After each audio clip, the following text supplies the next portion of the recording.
புத்தாண்டு கொண்டாட்டங்களையொட்டி சென்னையில் காவல்துறை பல்வேறு கட்டுப்பாடுகளை விதித்துள்ளது. பல இன்ப துன்பங்களை தந்த 2024ஆம் ஆண்டு இன்றுடன் விடைபெறுகிறது.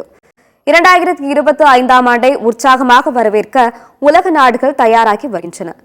அதன்படி சென்னையிலும் வழக்கமான உற்சாகத்துடன் புத்தாண்டு கொண்டாட்டங்களுக்கான ஏற்பாடுகள் நடைபெற்று வருகிறது. இந்நிலையில் புத்தாண்டு கொண்டாட்டங்களையொட்டி சென்னையில் காவல்துறை பல்வேறு கட்டுப்பாடுகளை விதித்துள்ளது.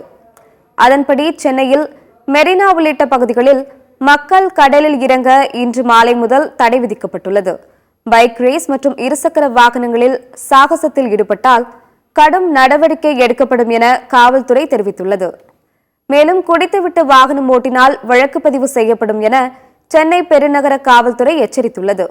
புத்தாண்டு கொண்டாட்டத்தையொட்டி சென்னை மெரினா, காமராஜர் சாலை, எலியட் சாலைகள் இன்றிரவு 8 மணி முதல் நாளை காலை 6 மணி வரை மூடப்படும் என தெரிவிக்கப்பட்டுள்ளது. சென்னையில் உள்ள மேம்பாலங்கள் அனைத்தும் இரவு 10 மணி முதல் மூடப்படும் எனவும் தெரிவிக்கப்பட்டுள்ளது. எந்தவித அசம்பாவிதமும் இன்றி பொதுமக்களுக்கு இடையூறு இல்லாமல் புத்தாண்டு கொண்டாட்டத்தில் ஈடுபட காவல்துறை கேட்டுக் கொண்டுள்ளது.